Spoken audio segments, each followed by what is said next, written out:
নমস্কাৰ বন্ধু বান্ধৱী সকল পোনপ্ৰথমে মই আপোনালোকক মোৰ ইউটিউব চেনেল চিন্তামণি ব্লগলৈ স্বাগতম জনাইছো। আজি মই আপোনালোকৰ আগত মোৰ ফাৰ্মখনৰ বিষয়ে কেইটামান প্ৰশ্ন আপোনালোকে কৰি আছিলে তাৰ বিষয়ে মই আপোনালোকক ক'ব বিচাৰিছো। সেয়েহে আহকচোন, যিহেতু ফাৰ্মখনৰ বিষয়ে ক'ব লাগিব সেইকাৰণে মই ফাৰ্মলৈ যাবই লাগিব। আহক এতিয়া ফাৰ্মলৈ যাওঁ, আপোনালোকক তাতে মই সকলোখিনি ক'ম। আহক এতিয়া ফাৰ্মখনৰ ভিতৰলৈ যাওঁ আমি।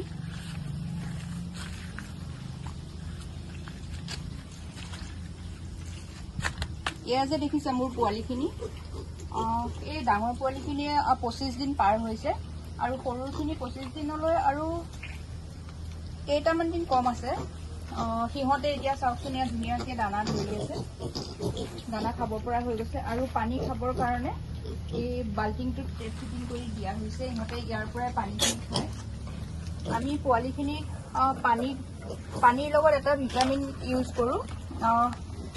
যিহেতু মাকৰ গাখীৰ এৰুৱাই দিয়া হয় ন, দানাটো খায় আৰু লগতে এই ভিটামিনটো দিলে পোৱালিখিনি ধুনীয়া সবল হৈ থাকে। আৰু আপোনালোকে যে মোক প্ৰশ্ন কৰি আছিলে গাভিনী অৱস্থাত আমি কচু খুৱাব পাৰি নে নোৱাৰি, আৰু গাভিনী অৱস্থাত আইৰণ কেলছিয়াম আদি খুৱাব পাৰি নে নোৱাৰি। সেইটো নিতান্তই প্ৰয়োজন। গাভিনী অৱস্থাত কেলছিয়াম আৰু আইৰণ দুয়োটাই প্ৰয়োজন হয়, দুয়োটাই খুৱাব পাৰি। আৰু কচুটোতো খোৱালে বহুতেই ভাল ন, কাৰণ গাহৰিৰ প্ৰিয় খাদ্য কচু। আমি যদি কচু আনি পেলাই খুৱাব পাৰোঁ তেন্তে হ'লে নিশ্চয় বহু ভাল কথা, কাৰণ খৰচো কমিব। এতিয়া আমি যিহেতু দানা খুৱাওঁ ন, দানাত বহুত পইচা খৰচ হয়।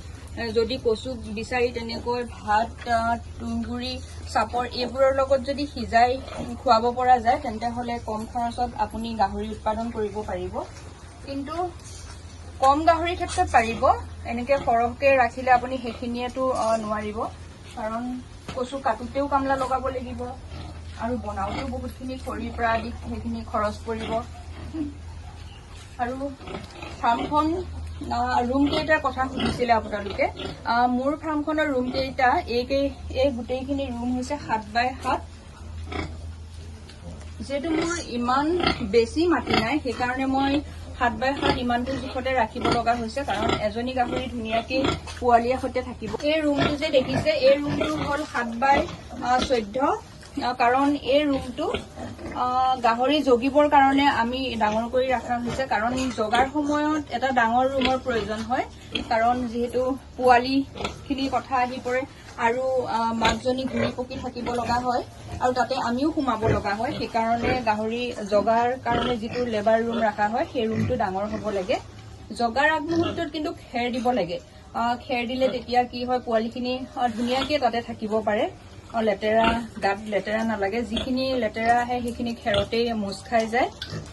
আৰু আপোনালোকে মোক আৰু এটা প্ৰশ্ন সুধিছিলে যে আপোনাৰ ফাৰ্মখনত কিমান টকা খৰচ হৈছিলে।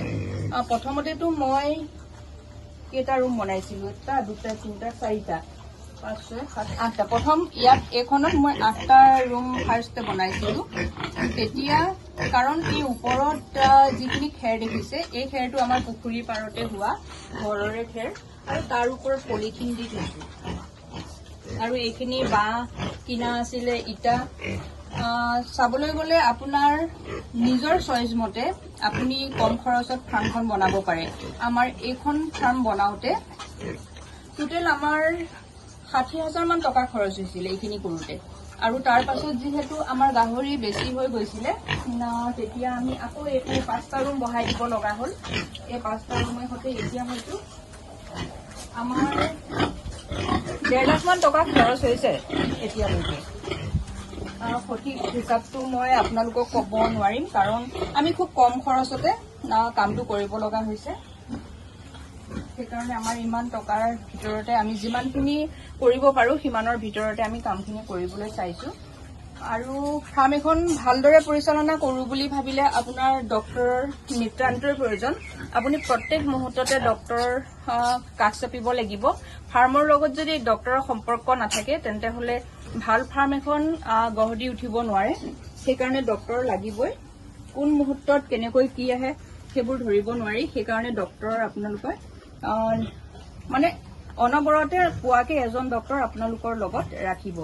ময়ো ঠিক তেনেকৈ হাততে পোৱাকে ৰাখিছো আৰু যেতিয়া আমাৰ প্ৰয়োজন হয় ফোন কৰা মতে যদি দিহা পৰামৰ্শ মতে আমি কাম কৰিব পাৰো তেন্তে হলে ভালেই, যদি আমি নোৱাৰো তেন্তে হলে ডক্টৰ নিজে আহি আমাক সেইখিনি ট্ৰিটমেন্ট কৰি দিয়েহি।